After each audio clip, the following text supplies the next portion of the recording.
If you only had $5,000, would you put it in the Roth or put it in the HSA? Well,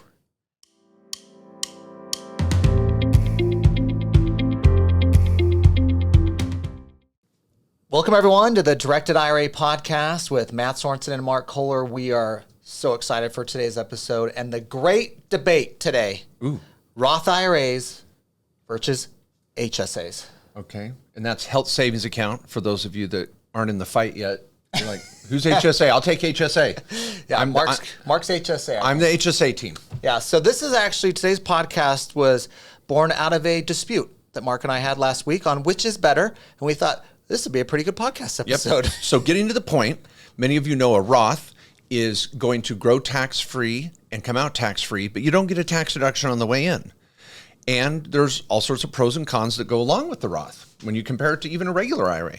A health savings account has its own set of pros and cons. You do get a tax deduction on the way in. It does grow tax-free and comes out tax-free, but only for medical.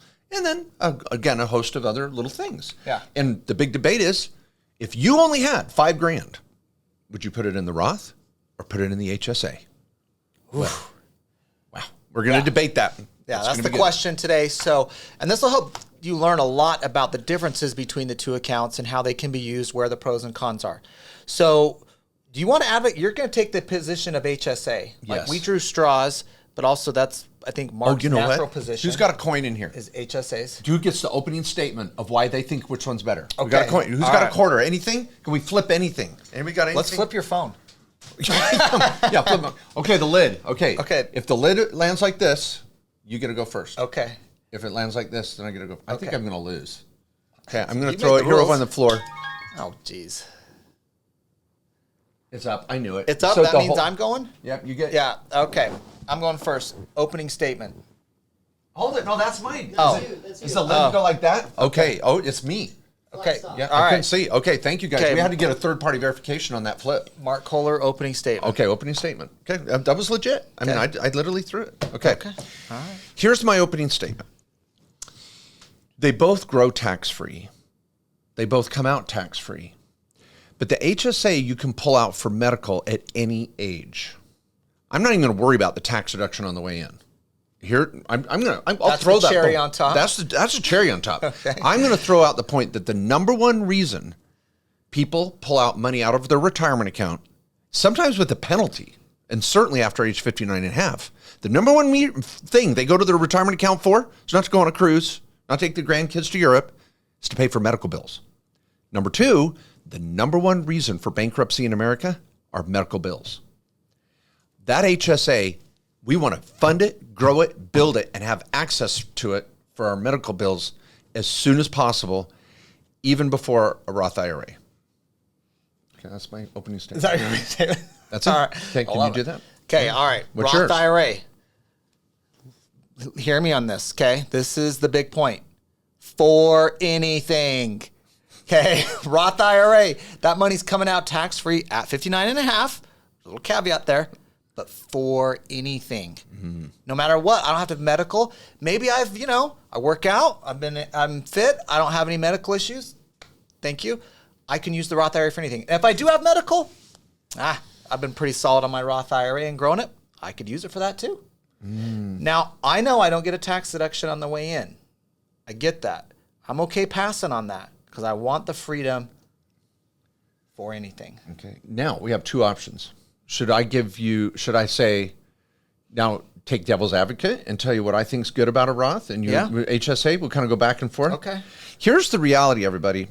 I'm going to cut. Are you joining my team for a second? Yeah, we're going to switch teams now. Okay, We're going to say, you know how kind of like you have to kind of argue for the other person? Yeah, yeah. It might be a high school debate thing. I don't know. Okay, But, yep. but I want to say this. I'm going to give a spoiler alert. I don't think there's a clear-cut winner. I think it really depends on the person, their age, their health, their goals, how much money they may already have in retirement. There's variables, of course. But I think we could argue there's some general, I'm going to say generally I'm going to lean on the HSA first. Matt's going to say I'm generally going to lean on the Roth. But the reality is it comes down to your situation. But let's keep playing with this. So I'm going to say a couple of things on behalf of the Roth. What I think is cool about a Roth is even though you don't get a tax deduction put in the money, you can use a mega Roth strategy. You can actually put more money into a Roth than you could an HSA. This year it's $3,650 if you're single, $7,200 if you're married. So $7,300. $7,300, sorry. $3,650 and $7,300. That's all you can put into the HSA when you pass go. Now you can invest it. You can land on Park Place. You can triple the money. You can keep building it and growing it. It's portable. You can take it anywhere you want, just like a Roth. They're the same that way. And we can talk about their similarities in a variety of ways here in a minute. Yeah. But if I wanted to throw down some Roth money, we've got the mega Roth strategy that's over 60 grand this year. So I will give that to the Roth too. Yeah. And let me say this, even if you don't go to the mega Roth strategy, think about this. If you're single, it's $3,650 in an HSA. If you're single, it's $6,000 in a Roth IRA. If you're married, it's $7,300 in an HSA. If you're married, it's 12 grand in a Roth IRA, because you can do a Roth IRA and so could your spouse.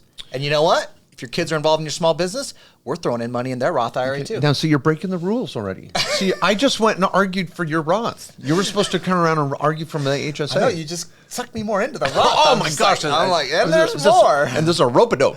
Yeah. Just beat me up, and then I got a punch coming. Yeah, in the 7th round, I'm going to get you. Okay. So now, what do you like about HSA? Let me say what I like about the HSA. Okay. I love a tax deduction. All right. I do love that tax deduction. Right now, reducing my taxable income now. Any income level. Any income level. Let's say I put $7,300 in. I'm married, or I got a kid, and I could do the family $7,300.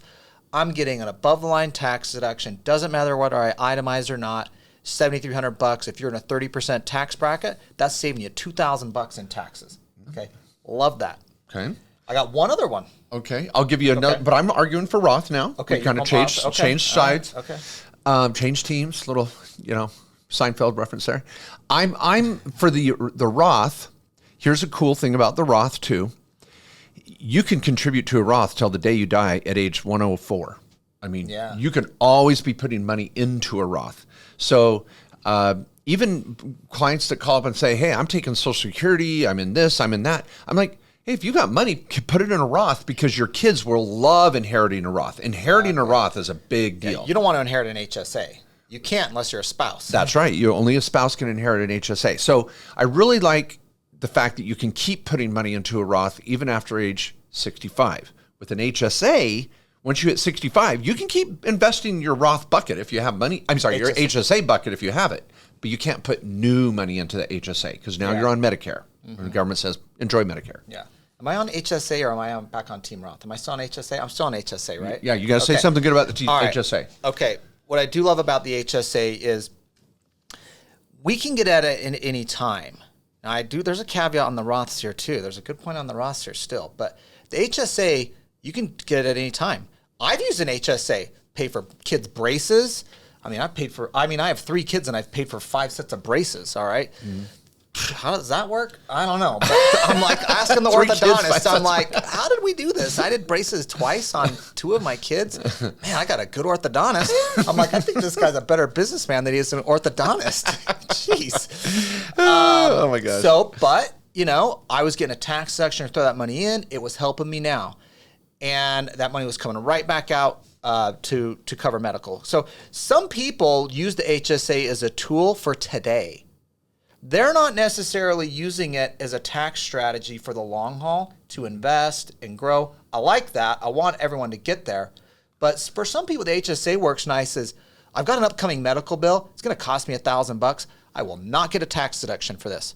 But if I drop that $1,000 into the HSA and pay it out of the HSA, I just got a $1,000 tax deduction. Yeah. That helps me today. And that's a tool where you're not going to get in the Roth IRA. You don't get a tax deduction. It is not helping you today. Yeah, I like that. Thank you for throwing the HSA bone. Now, I know where Matt was going to go with the Roth. There is a caveat with the Roth. You can pull out your contributions to a Roth anytime, at any age, no penalty, no tax, which theoretically you could do for medical. Again, you've got this, I didn't get a tax deduction on the way in, and now I'm going to pull out my contributions. Not something we'd recommend. But again, if you had cancer or some travesty in your life with a medical need, you could dip into the Roth, at least the contributions you made. So that's the Roth has that caveat. Yeah. Wow. So many differences between the two. And we hit a little one on the inherited where you mentioned is that you can inherit a Roth IRA, stretch it out for another 10 years. For your kids could do that. Yeah. And we love that. You can contribute to Roth IRAs for your kids and help them get started. That's, All right. Now, this is the point in a negotiation. Yeah. If we were helping in a mediate maybe, or the Palestinian Jewish conference, we could pull this off. Okay. We're this good. Yeah. Okay. Well, we're on the West Bank. We're like we can solve the whole problem. Okay. World peace is coming next. All right. Okay. Here's where I think we can find consensus. See if you would agree with this. Let's say I've got $20,000. Single or married couple, let's say, somewhere in that range, 15 to 20,000. And I've got a day job. And so there's a little match option at work. Well, we always want to do the match. Yeah. Matching out. I want to get it, put in enough money to get 100% match. Just double my money. Always a good thing. So let's say out of that 20 grand, I could do a match for 5 grand. I'm going to put in 5 grand out of my paycheck throughout the year, and they're going to double it. No brainer. Now I've got this 15 grand left. In that situation, I want you to fund both the Roth and the HSA before you go back to the 401k and put more in the 401k. Don't just check the box at work that you're going to do the max on your 401k and then go home and forget about your personal Roth or your personal HSA. You can do those outside of work. Can I get your consensus on that, Mr. Sorensen? I love that. I agree on that. This is another. We had a little debate on this last weekend. What do you think we talk about when we get all of our attorneys together? Yeah. It's awesome, actually. It's great to learn some of these different perspectives. So, yeah, I love that. Why are we starting with the company retirement account if we have one? Because there's free money there on the match. Yep. But why do we not want to do more? Because there's terrible investment options, and there's no more free money. It's all my money. So where do we have better options? The Roth IRA and HSA are a better option now. Once I got the match, peace out, guys. There's no more benefits here to me. I got crappy mutual funds. I'm stuck in here until I leave the job. I'd rather come over and have more control in my health savings account or in my Roth IRA, which, by the way, you can self-direct both of those at directedira.com. Oh, nice plug. Thank you very much. And have the considerations we just talked about, of course, of which one is better, who wins in that debate. And then you could come back to the 401k if you want. If you've exhausted all those. Now, remember your spouse, of course, on the Roth IRA too. Yeah. What are they? Are they maxing out on theirs too? Of course, the HSA, if you could do family for those that are married, that gets you a little more money into it. But I like that as the general strategy for most people and pathway of priorities. Okay, there's all these account options. I get distracted by where should I be dropping my money? What buckets are the most valuable places? And this is where some of you are like, oh my gosh, no one talks about this. Well, the only people that do talk about this is your tax lawyer. Our job is to find a path to you building wealth as quickly as possible with the least amount of taxes. If you go to your CPA, sometimes they don't have the depth of knowledge with some of these little techniques and strategies. And I'm a CPA as well as an attorney, but I've really doubled down on these types of strategies where a CPA, they get busy prepping tax returns. They're not spending time strategizing every day. And that's not to their fault. That's the nature of the beast. So is your banker going to talk about this? Is your financial advisor really going to do this? Your financial advisor oftentimes doesn't have an incentive to talk about your HSA, let alone real estate. And so if you're saying, oh my gosh, these guys are talking about things no one's talked to me about, that's when you make an appointment. If you don't like our firm, fine. But find a tax lawyer that is focused on your path. And you need to have the real estate in the conversation and all these pieces. Yeah. The law firm is KKOS Lawyers, KKOSlawyers.com. I feel like I'm reading the commercials today, Go to KKOSlawyers.com. Today's episode. Yeah, there you go. So, all right, let me say one other important item I think is key here. And this is kind of cheating in the Roth versus HSA, but I'm going to say do both. That's what I do. Why do I do both? Because I want to have both to be big. I want to know the HSA's got some money in if I want to pull out. Now, for me, even if I'm going to the dentist or I got some medical or prescription drugs, it's not astronomical. I'm like, I got it. I'm covering it today. I'm working now. This HSA for me is for the long haul. Mm-hmm. I'm trying to invest it, grow it, right? Roth IRA, of course, I'm doing the same thing. Invest it, grow it for the long haul, try to max it out. For those of you high income, you need to do what's called the backdoor Roth IRA. So for those of you like, well, guys, I can't do a Roth IRA because I make too much money. Hold on. Make sure you watched our prior podcast episode on the backdoor Roth IRA. It's how high-income earners can still do a Roth IRA. Takes a little, UTEP two-step type process. Throw back to Tim Hardaway there, the UTEP two-step. Yep, there you go. Tim Hardaway.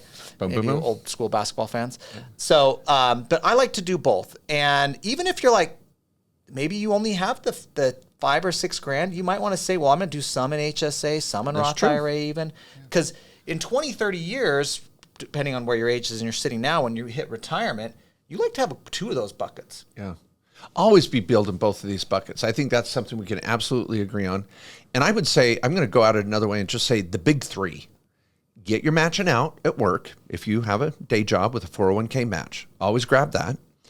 And then with your remaining funds, if you have to split them between the HSA and the Roth, great. Maybe you can max out both. And then sit back and go, okay, is it time to buy a rental property this year? Is it time to go back to my 401k and maybe double down there? Because there I can put more money in there at that point. And maybe you're okay with the mutual funds that your employer provides, but it's a receptacle. You can even go down and put more money in the Roth 401k piece, typically. So, but I think the big 3 right out of the gate, the match, the Roth, HSA, then you're thinking about real estate and other higher end strategies. Yeah, love it. Wow.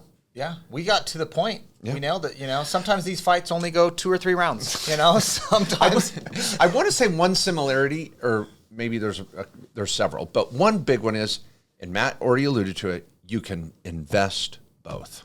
You can self-direct both. And that's a huge takeaway. Because if you're like, well, my HSA at Fidelity only gives me 2%. That's because you're at Fidelity. Get your HSA out and go invest it. Last year, I had about a 25% return in my HSA. Now, that's not a promise. That's just me.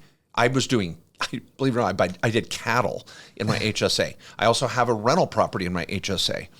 Right now, I'm sitting on about $15,000 in my HSA, looking at a couple strategies now. Where am I going to deploy it this year? I want to see double-digit returns on my HSA, and I can self-direct it. I can form an LLC. I still have an LLC called the Kohler Livestock Company, for those out there that are Yellowstone fans. Is John Dutton's HSA in there too? I should call John Dutton. See, give him an offer. Beth would have to approve since she's his attorney, but I bet you Beth would be in on it. I think she's savvy. See her. Yeah, she'd see the light on. I'd love to see Beth on this. Yeah, I'll sell her. So anyway, that's a big takeaway. Is you can self-direct both. Yeah, and that's a distinction. Which on the matching out on your 401k at your day job, you're not self-directing there. You got the 401k plan at Dunder Mifflin.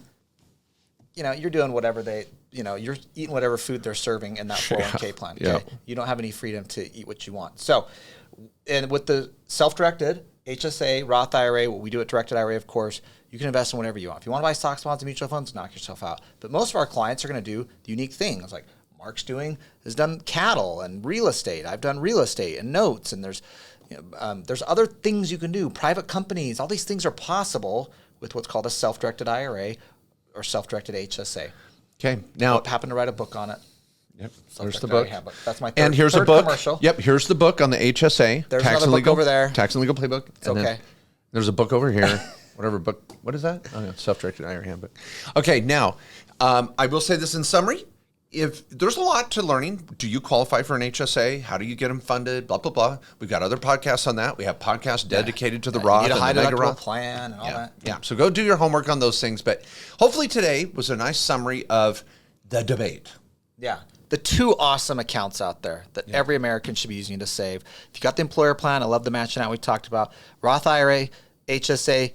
If you're only using one, pick which one in the debate here. But at the end of the day, if you're doing well, you should be using both. They're an excellent tool to save for retirement. Our government, our Congress said, here's the most efficient way we will give you where you can pay us the least amount in tax. Do you want this option or not?